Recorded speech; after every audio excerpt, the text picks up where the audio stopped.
గిరిజన ప్రాంతాల రోడ్లపై కాంగ్రెస్ ప్రభుత్వం ఫోకస్ పెట్టిందని అన్నారు మంత్రి అడ్లూరి లక్ష్మణ్ కుమార్.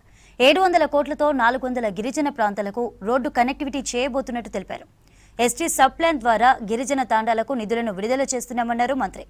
మొత్తం 16 లక్షలకు పైగా ప్రజలకు ఉపయోగపడే విధంగా 140 పనులను మొదలుపెట్టనున్నట్లుగా తెలిపిన మంత్రి నిధుల విడుదలకు సంబంధించిన జీవోలు కూడా విడుదలయ్యాయన్నారు. త్వరలోనే టెండర్లు పిలువనున్నట్లు చెప్పారు మంత్రి అడ్లూరి లక్ష్మణ్ కుమార్.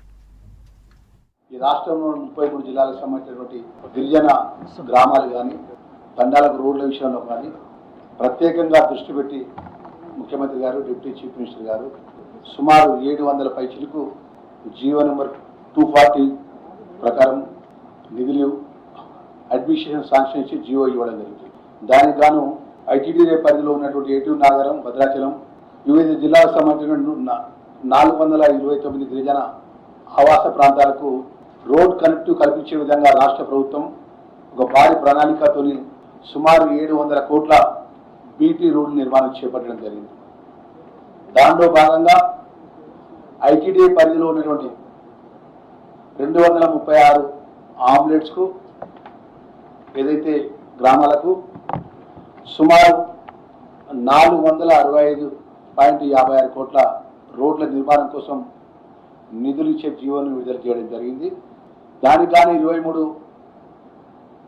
వర్క్స్ అంటే ఒక గ్రామం నుంచి ఇంకో గ్రామం, ఒక మండలం నుంచి ఇంకో మండలానికి కనెక్టివ్ ఏర్పడే విధంగా పెద్ద ఎత్తున నిధులు కేటాయించడం జరిగింది. మరి దాంట్లో భాగంగా మా సుమారు 16,83,340 మంది గిరిజన జనాభాకు సంబంధించినటువంటి 236 వివిధ ఆమ్లెట్ గ్రామాలకు సంబంధించి తండాలకు ఈ ప్రత్యేక నిధులు కేటాయించడం జరిగింది. మరి దానికి గాను మరి ఆ జీవో నెంబర్ ద్వారా సుమారు 11 జిల్లాలకు 3 ఐటీడీఏ ప్రాంతాలకు సంబంధించినటువంటి 465 కోట్ల రూపాయలు ఒక జీవో, అదేవిధంగా రెండో జీవో 139 రోడ్లకు గాను శాంక్షన్స్ అవుతున్న 295 కోట్ల రూపాయలు బీటీ రోడ్స్ అప్లికేషన్స్ ఇవ్వడం జరిగింది.